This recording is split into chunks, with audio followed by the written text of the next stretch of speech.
우리 오늘 12월 첫 주입니다. 12월 우리 성탄이 있는 달이죠. 그래서 우리들도 예수님이 이 땅에 오신 그런 성경적인 목적을 우리가 다시 한번 말씀을 통해서 알아보는 것은 매우 의미가 있는 시간이라고 생각이 됩니다. 그래서 오늘부터 우리 몇 주 동안 예수님께서 이 땅에 오신 이유에 대해서 여러분들과 한번 말씀을 나누기를 원합니다. 그래서 여러분들 12월 한 달 빠지지 마시고 예배 잘 나오셔서 예수님이 이 땅에 오신 분명한 이유와 목적을 바르게 알아갈 수 있는 그런 시간이 되었으면 좋겠습니다.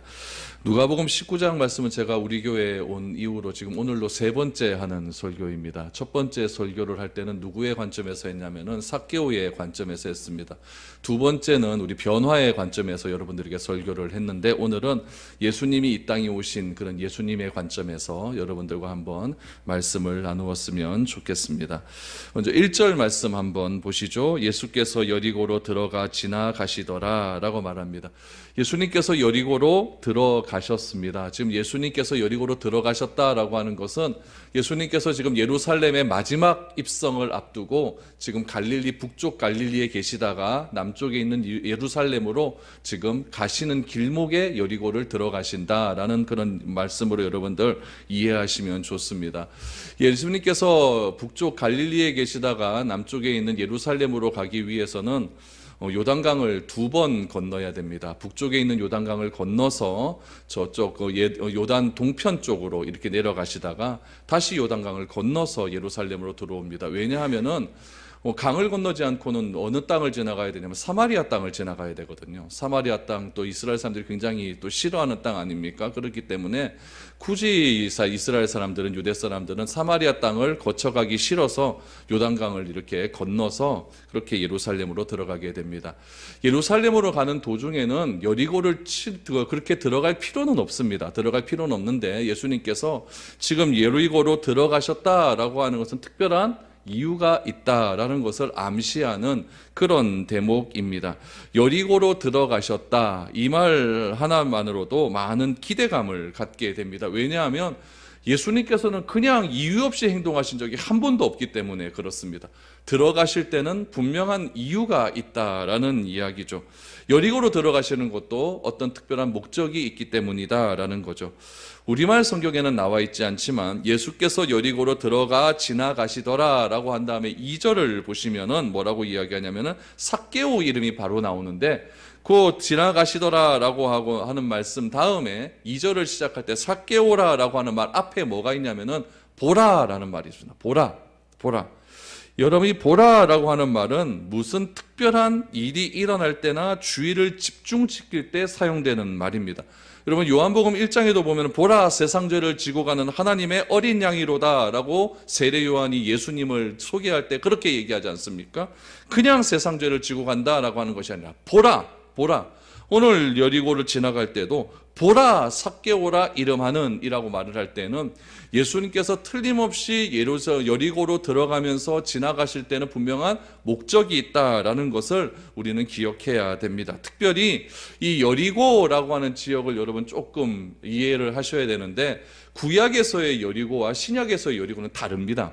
구약에서의 여리고는 굉장히 저주의 상징이었습니다. 그래서 이스라엘 백성들이 요단강을 건넌 다음에 첫 번째 도시가 여리고 아니었습니까? 그래서 여리고를 완전히 진멸하는 그런 도시였기 때문에 구약시대의 여리고는 그렇게 희망의 도시, 기쁨의 도시는 아니었습니다. 그런데 신약시대에 들어오면서 헤롯 대왕이 신약시대에 또 이스라엘을 관장하면서 여리고를 굉장히 계획적으로 도시를 발전시키기를 시작을 합니다. 그래서 헤롯 대왕이 여리고에 들어오면서 수로 있죠. 수로. 이스라엘 땅에는 물이 잘 나지 않으니까 저 멀리서 물을 땡겨와야 되거든요. 수로를 건설하고 거대한 요새를 건설을 하고, 특별히 헤롯이 겨울마다 있게 된 겨울 궁전을 여리고에다 굉장히 찬란하게 지어 놓았습니다. 왕이 거주할 궁정이 들어오게 되자 주변에 굉장히 많은 그런 상권들이 형성이 되어지고 도시들이 굉장히 발전되어지는 그런 일들이 일어나게 됩니다. 그래서 구약시대의 여리고라고 하면은 굉장히 안 좋고 멸망스러운 그런 이미지의 여리고지만, 신약시대의 여리고라고 하면은 부유함과 화려함의 상징적인 도시가로 알려져 있다는 이야기입니다. 그래서 사탄이 예수님을 시험하지 않습니까? 시험할 때 마태복음에 보면은 세 번째 시험을 할 때 어떤 시험을 하냐면은 마귀가 예수님을 끌고 가서 천하 만국의 영광을 보여주죠. 영광을 보여주면서 나에게 절을 하면 이 영광을 다 주겠다라고 했는데 그 천하 만국의 영광이 여리고입니다. 여리고의 그 찬란한 영광을 예수님께 다 보여주는 거죠. 보여주면서 네가 나에게 절을 하면 이 영광을 너에게 다 주겠다라고 했지만은 예수님께서는 그런 모든 영광을 또 버리시는 그런 일들도 있는 곳이 바로 이 여리고입니다. 그래서 여리고는 도시의 화려함을 자랑하는 그런 도시라고 여러분들이 신약시대의 여리고를 이해하면 좋습니다. 그렇기 때문에 여리고를 드나드는 사람은 다 뭐 때문에 드나들겠습니까? 도시의 화려함입니다. 그리고 거기서 뭔가 큰 대박을 기대하고 물질을 기대하고 권력을 기대하고 야망을 기대하는 그런 이미지로 이 여리고를 많은 사람들이 드나들게 됩니다. 그러다 보니까 이 여리고라고 하는 지역은 부자가 살겠습니까? 가난한 사람이 살겠습니까? 부자들이 모여 사는 그런 도시가 되는 거죠. 서울의 강남과 같은 그런 도시입니다. 얼마나 사람들이 많이 모이게 됩니까? 그래서 여리고 살아가는 사람들은 대부분 다 부자들이었고 화려함을 굉장히 추구하는 그런 사람들이었고 또 촌에서 올라와서 한번 내가 대박 한번 일으켜 보겠다라고 생각을 해서 그렇게 올라온 사람들이 많이 있는 곳이 여리고라는 곳이었습니다.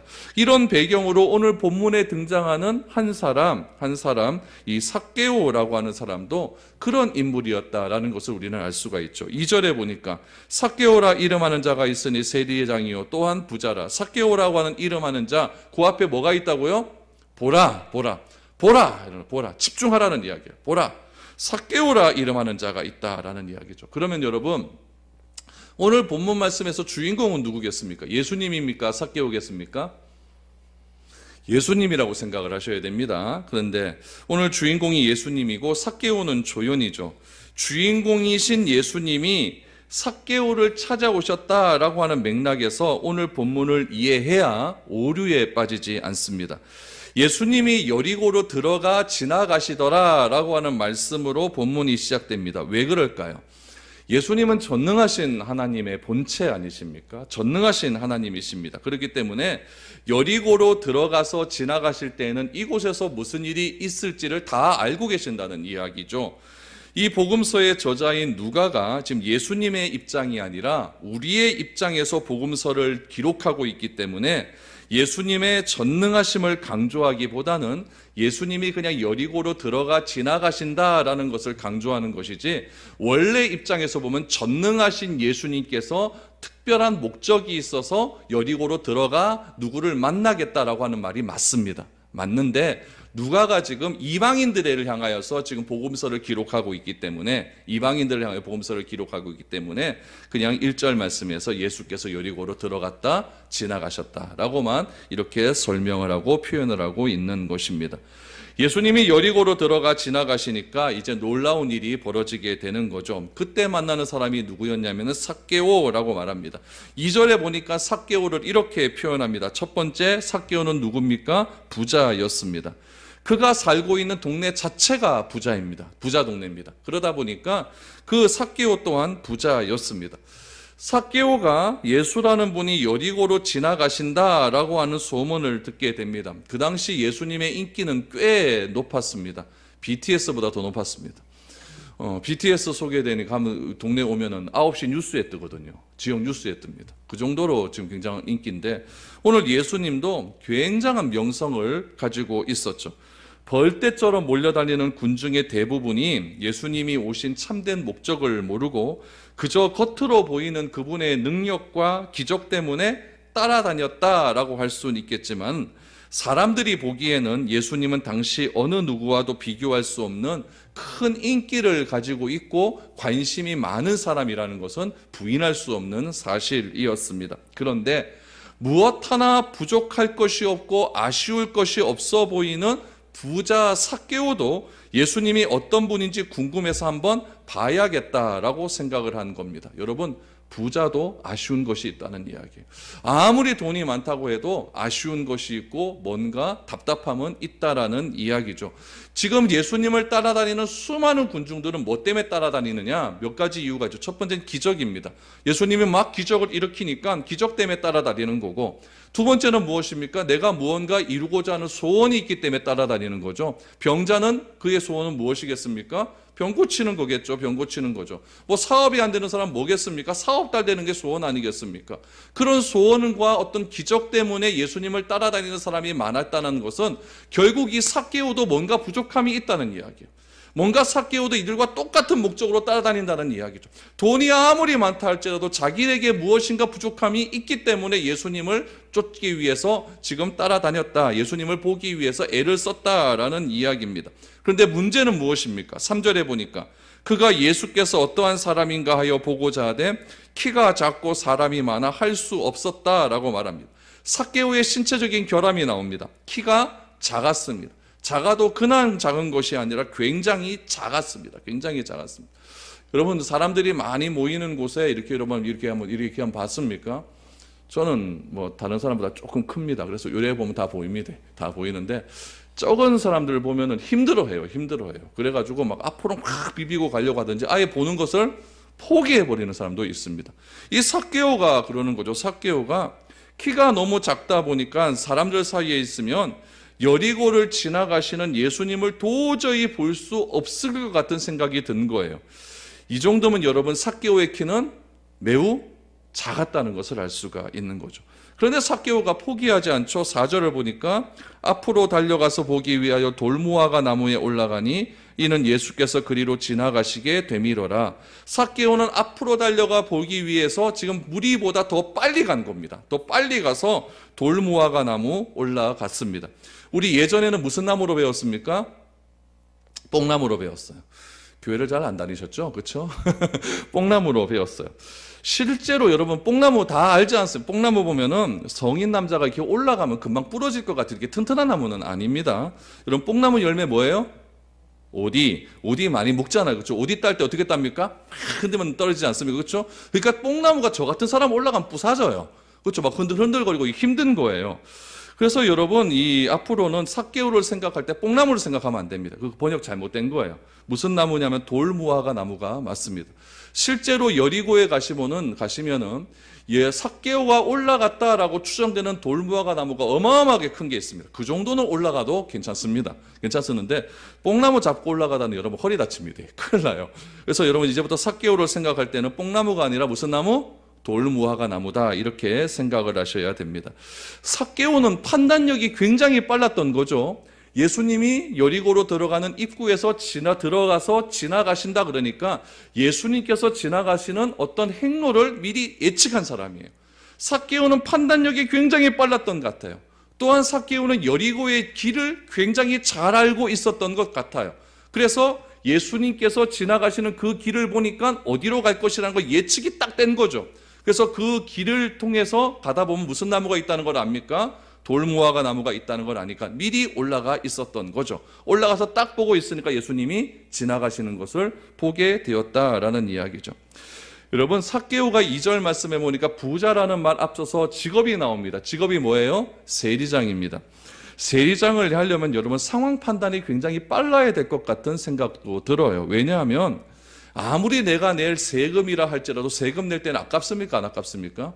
이거 아까운 게 당연하거든요. 그런데 이 세리장, 이 삭개오는 그 당시에 어떻게 되냐면 한 40% 정도를 더 거둘 수 있는 특권을 가질 수 있거든요. 그래서 20%는 로마 관리에게 내고 정부에 내고 20%는 자기가 먹어야 돼요. 자기가 먹어야 되니까 그 세금보다 더 많은 세금을 내야 되는 것, 또 남의 호주머니에 있는 돈을 내가 뺏어내야 된다고 하는 거니까 여러분 이 사람의 어떤 머리도 나가는 두뇌 회전 또 상황 판단은 굉장히 빨랐을 것으로 추측이 되어지죠.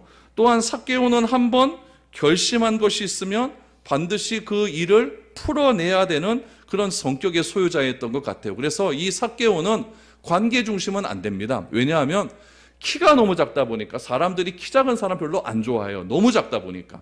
이건 난쟁이거든요. 그러다 보니까 관계가 잘 되어지지가 않아요. 더군다나 이 삭개오의 직업은 뭐예요? 돈 뺏는 사람 아닙니까? 그러다 보니까 사람이 싫어할 수밖에 없죠.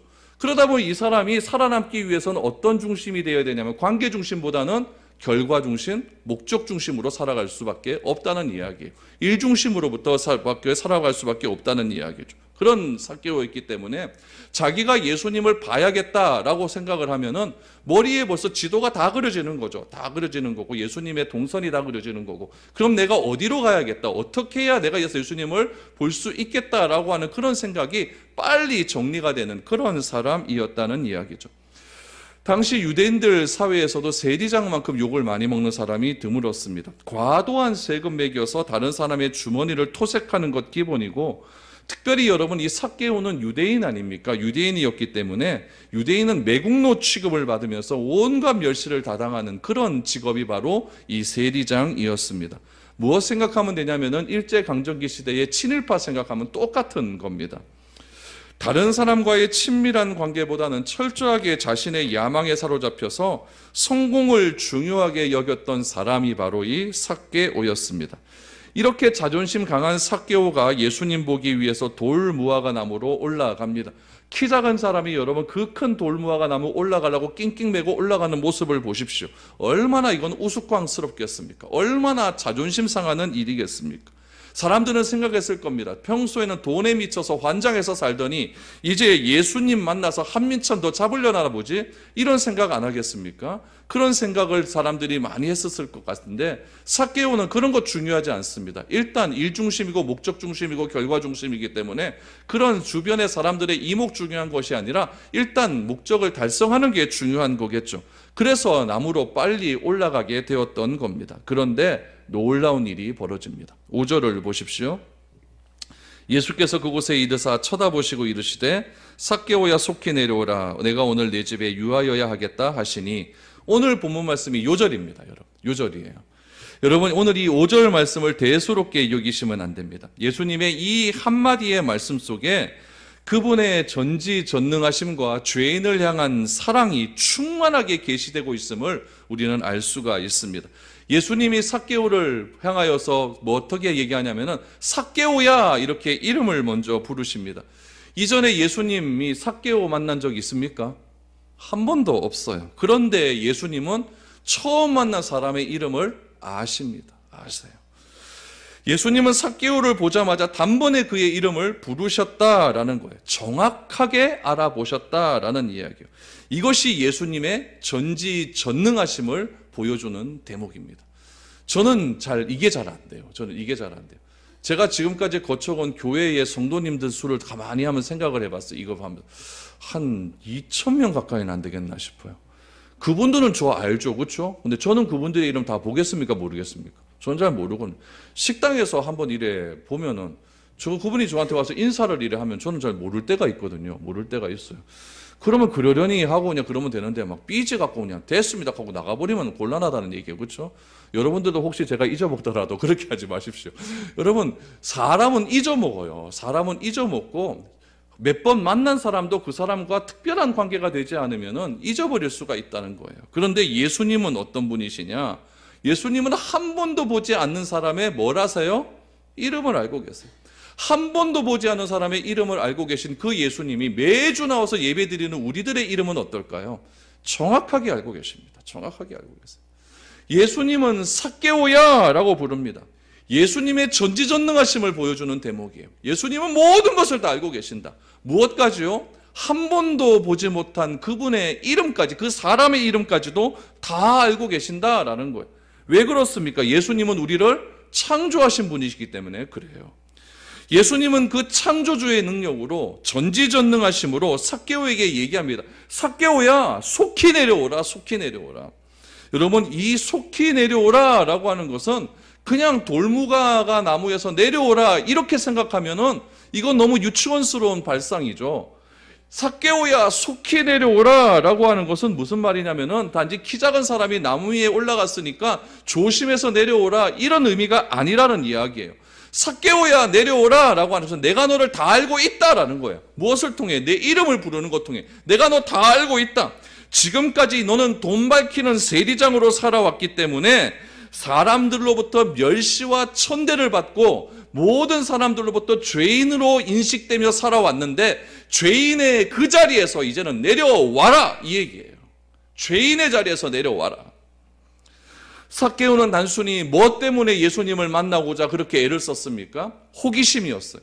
저 사람이 뭐 때문에 저렇게 인기가 있는가? 뭐 때문에 저 사람에게 저렇게 사람들이 많이 몰려다니는가? 이 호기심 때문에 예수님 한번 보고자 나무 위에까지 올라가는 그런 사람이었습니다. 그러나 예수님은 무엇이라고 이야기합니까? 삭개오야, 삭개오야. 너의 그 죄의 자리에서 내려와라. 이제 내가 무엇을 하겠나? 예수님은 구원을 베푸시는 메시아의 신분으로서 이제 누구의 집에 머물기를 원하겠다고 말합니까? 삭개오 너의 집에 머물기를 원하니 죄인의 신분에서 내려와서 나를 받아들여 집에서 같이 밥 먹자 이거예요. 밥 먹자 이거예요. 여러분 성경에서 밥 먹는 것은 굉장히 중요한 대목입니다. 언제 밥을 먹는다 그랬습니까? 언약을 맺고 난 뒤에 밥을 먹는 거예요. 부동산 계약 체결하고 난 다음에 밥을 먹는 거예요. 왜 예수님께서 내 집에 유하여야 하겠다는 것은 하룻밤 잔다는 얘기 아닙니까? 유할 때 그냥 여러분 그냥 하겠습니까? 식사 대접하는 거예요. 식사 대접하면서 여러 가지 이야기가 오고 갑니다. 식사를 먹겠다라고 하는 것은 무엇을 상징하냐면은 지금 사람들이 죄인이라고 이야기하는 그 죄인 삭개오와 예수님 사이에 언약이 체결된다라는 것을 상징적으로 이야기하는 거예요. 그렇기 때문에 이 5절 말씀에 삭개오야 속히 내려오라 내가 오늘 내 집에 유하여야 하겠다 이 말씀은 하나님의 예수님의 이 죄인을 향한 철저한 부르심입니다. 어떤 부르심입니까? 우리를 다 알고 계시는 예수님, 우리의 모든 것들을 다 알고 계시는 예수님, 우리의 상황과 형편과 우리의 괴로움과 아픔까지도 다 알고 계시는 그 예수님께서 그 아픔 자리에서 내려와서 너와 나와 새로운 언약을 체결하자 이 얘기를 지금 말씀하고 있다는 이야기예요. 지금 예수님께서 삭개오에게 말하죠. 삭개오야 빨리 내려오라 속히 내려오라 내가 오늘 내 집에 유하여야 하겠다. 이 순간에 성령께서 삭개오의 마음을 감동시키시는 거예요. 삭개오의 마음을 감동시키시고 삭개오에게 믿음을 부어주시는 거예요. 죄와 허물로 죽었던 삭개오의 마음을 소생시키는 놀라운 능력이 그 순간 임하게 되는 거예요. 이런 확신이 어디서 나옵니까? 6절에 나오지 않습니까? 급히 내려와 즐거워하며 뭐 했다? 영접했다. 영접했다. 예수님의 부르심에 예수님께서 말씀하시고 예수님께서 빨리 내려와라 내가 너야 새로운 언약을 맺겠다라고 하는 그 말씀을 하실 때에 삭개오의 마음속에 성령이 임하자 믿음이 들어오자 삭개오가 뭐 합니까? 영접한다라는 이야기예요.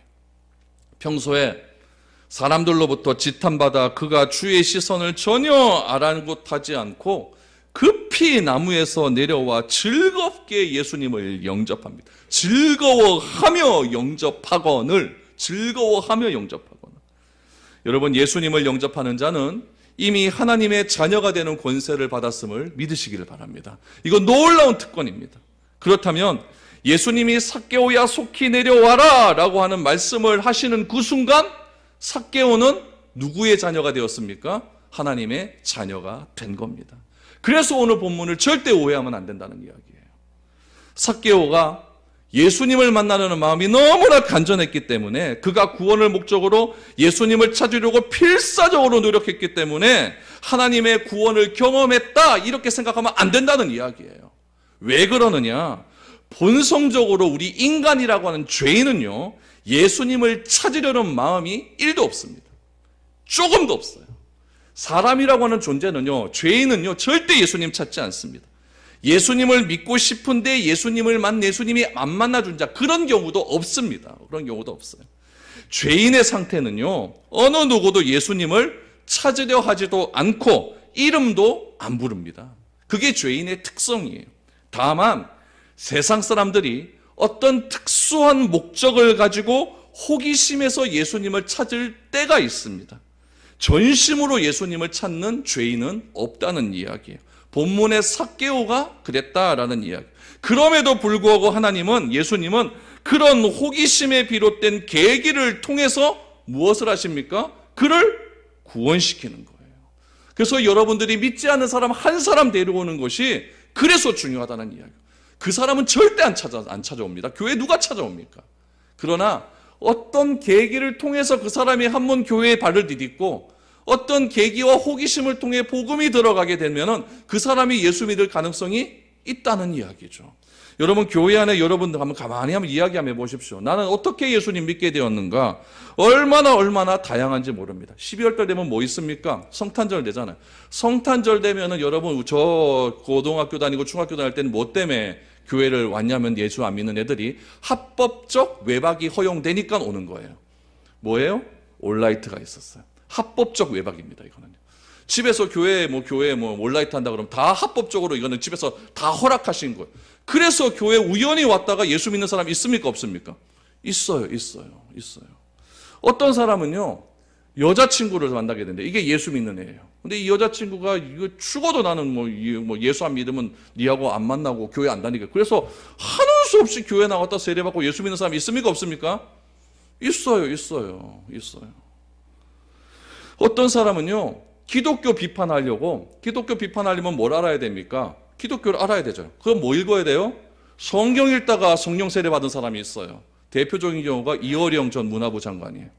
그런 분은 예수를 믿으려고 믿은 게 아니라 교회 비판하려다가 성경 읽다가 성령 세례 받았어요. 그래서 예수님 믿게 되었어요. 심지어는요, 종교와 다른 친구의 병을 고침을 위해 기도해 주었는데 초자연적으로 치유되는 경우가 있습니다. 그러다가 그 친구가 우상 버리고 예수 믿는 경우도 진짜 있습니다. 어떤 계기가 되었던 여러분, 분명한 사실은 하나님이신 예수님은 누구를 찾아가십니까? 죄인을 찾아가신다는 거예요. 주님의 찾아오심에 대한 반응으로서 죄인이 예수님을 영접하는 거지, 내가 뭐 난리를 친다고 예수님 영접하는 거 아니라는 이야기예요. 죄인은 원래 하나님을 찾지 않습니다. 이거 중요한 거예요. 내가 예수님을 믿어 구원을 얻은 것 같지만 사실은 내가 구원을 받았기 때문에 믿게 되는 거예요.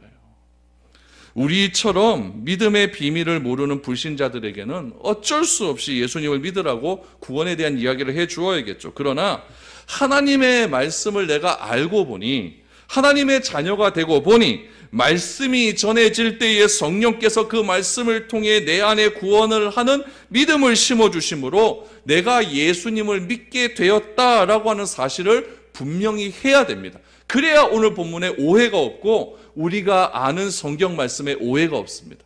우리 어릴 때 어떻게 배웠습니까? 삭개오가 예수님 만나기 위해서 그렇게 열심히 노력했더니 예수님께서 삭개오를 찾아와 주셔서 그가 구원받았다 그랬어요. 그럼 누구의 의가 강조된 거예요? 내가 노력했더니 구원 얻게 됐다, 이렇게 된 거 아닙니까? 이러면 여러분 이단되는 거예요.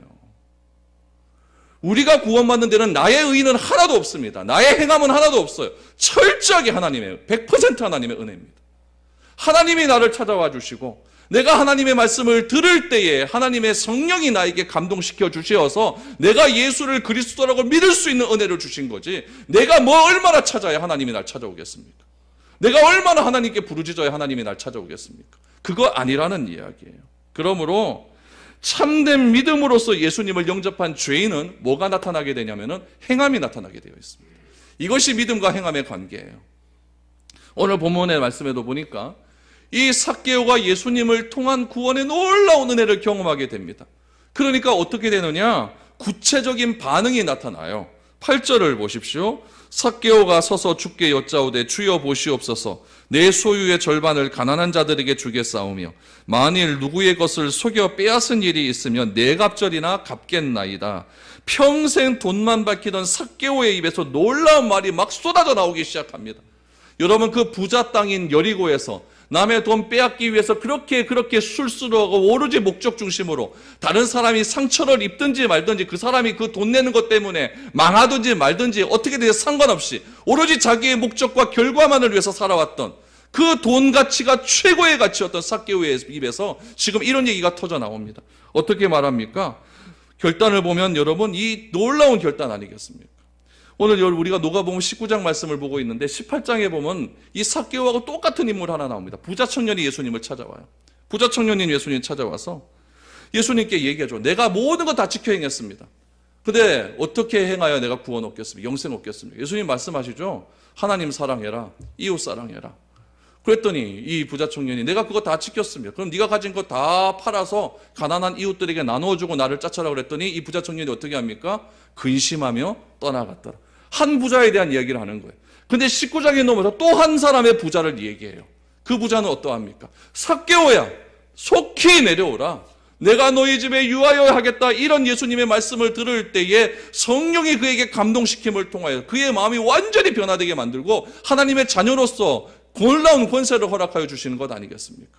만약 18장에 나왔던 그 부자 청년도 예수님의 그 말을 듣고 그 말씀 속에서 하나님의 놀라운 말씀에 감동을 받았다라고 한다면은 불림없이 그도 구원함을 얻게 되었을 거예요. 그러나 그 부자 청년은 근심했고 이 삭개오는 즐거워하며 영접합니다. 특별히 여러분 누가복음 18장 25절 말씀을 보십시오. 그 말씀을 하시고 예수님께서 이렇게 말씀하시죠. 낙타가 바늘귀로 들어가는 것이 부자가 하나님의 나라에 들어가는 것보다 쉬우니라 라고 말을 합니다. 그럼 부자는 하나님 나라 못 들어가느냐? 절대 아니죠. 이 말씀을 듣고 사람들이 놀라기 시작합니다. 부자는 하나님 못 들어가는 갑다. 그랬더니 예수님께서 뭐라고 말씀하시냐면은 무릇 사람이 할 수 없는 것은 하나님은 하실 수 있느니라. 아멘. 사람은 안 된다 하지만 사람은 안 된다. 하나님은 하실 수 있느니라. 어떤 사람도요 저렇게 손가락질하고 저렇게 천대받고 저렇게 다른 사람에 대한 관심은 하나도 없는 그런 삭개오도 하나님은 변화시켜서 그 애가 하나님의 자녀로 만들어 주신다 이 얘기 아닙니까? 오늘 본문의 삭개오가 그런 경우예요. 부자가 하나님 나라에 들어가는 것이 사람이 보기엔 불가능해 보여도 전능하신 하나님은 그 일을 가능하게 하신다 이 얘기예요. 나 같은 죄인이 어떻게 구원함을 받아서 오늘 이 자리에서 하나님의 말씀을 들을 수 있겠습니까? 평생 돈만 밝히는 부자 세리장인 삭개오라 할지라도 죄인을 구원하시려는 예수님의 사랑 앞에서는 자신의 부함을 자랑할 수 없음을 보여주고 있는 겁니다. 온 동네 사람들이 자신을 죄인 취급하며 멸시한다 할지라도 예수님의 찾아오심을 경험한 삭개오는 더 이상 죄인의 신분이 아니었다는 이야기예요. 그래서 구원받은 우리를 향하여서 우리의 정체성을 뭐라고 이야기합니까? 용서받은 뭐다? 의인이다. 이런 의미에서 용서받은 의인. 삭개오가 자기 소유의 절반을 가난한 자들에게 나눠주고 속여 빼앗은 경우에는 4배로 갚게 그런 결단은 구약의 율법을 자신에게 참으로 가혹하게 적용시키는 그런 거예요. 율법의 기준을 훨씬 초과해서 배상하는 거죠. 이 배상법은요 출애굽기 22장 민수기 5장 집에 가서 한번 보세요. 거기 보면 배상법이 나와 있어요. 나와 있는데 구원받은 사람은 율법의 의무를 저버리는 것이 아니라 오히려 율법의 원리에 따라 행하는 삶이 된다라는 이야기. 그러므로 구원받은 자의 삶은 변화돼야 됩니다. 내가 변화가 안 됐다는 것은 뭐가 안 된 거예요? 아직 구원 좀 희미한 거예요. 내가 변화되어 간다라는 것은 어제보다는 오늘이 낫고 올 1월부터는 지금 12월에 내 삶을 봤었을 때 좀 나아졌다 하는 것은 구원받은 자로서의 성화가 되어져가는 과정이라는 이야기예요. 그걸 아셔야 돼요. 하나님의 자녀가 되는 우리는 율법의 저주 아래서 자유한 것이지 율법의 의무로부터 해방된 것은 아니라는 이야기예요. 율법을 지키지 않아도 된다? 이거 아니에요. 율법 폐기론자처럼 이제 복음이 다 됐는데 뭐 율법을 못 지킬 필요가 있는 그거 아니라는 이야기예요.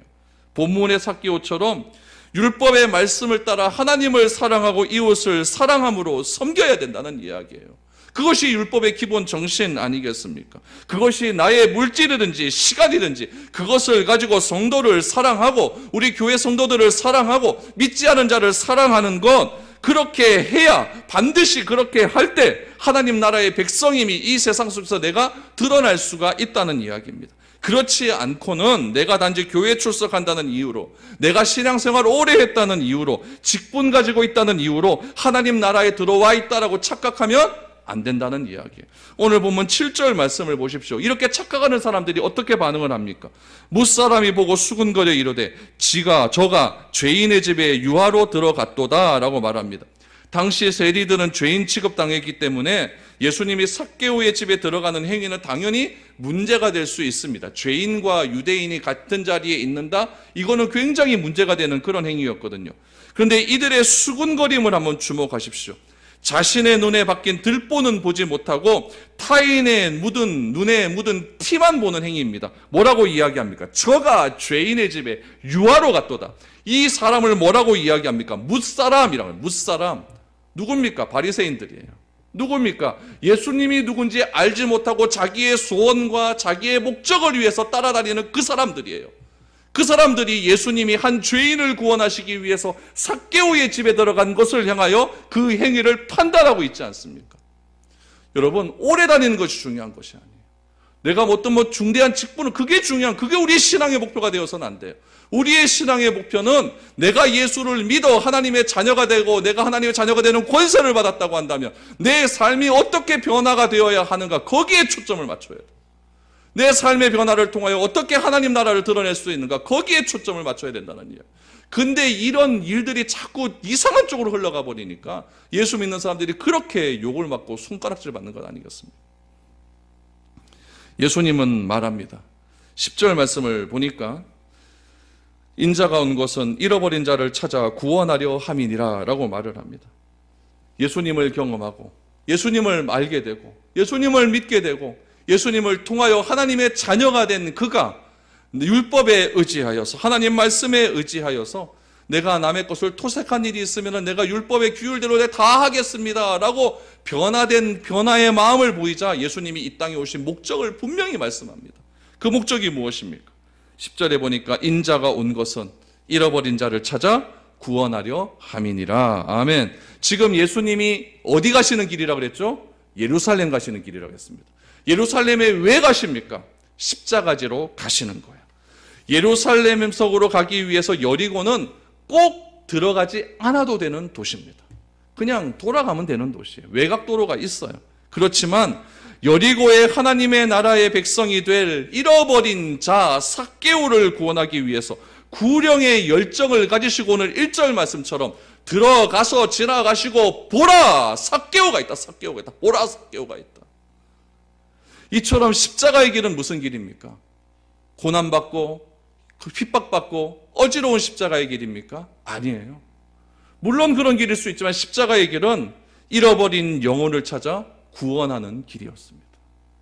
예수님은 십자가의 길을 걸어가기 위해서 예루살렘으로 지나가십니다. 예루살렘으로 걸어가고 계세요. 그 걸어가시는 도중에 여리고로 들어가셔서 한 사람을 구원하십니다. 십자가의 길이 그저 고난과 고통만이 있는 것이 아니라 죄와 허물로 죽은 한 영혼을 천국으로 인도하는 영광스러운 길이라는 것을 우리는 꼭 기억해야 됩니다. 내가 무슨 어려움만 올 때 이게 십자가의 길이지 이렇게만 생각하지 마시고 그 반대의 십자가의 영광을 생각하십시오. 예수님이 왜 이 땅에 오셨습니까? 잃어버린 자를 찾아 구원하기 위함입니다. 그럼 우리가 이 땅에서 살아가야 되는 이유, 이 교회가 존재하는 이유는 바로 무엇이겠습니까?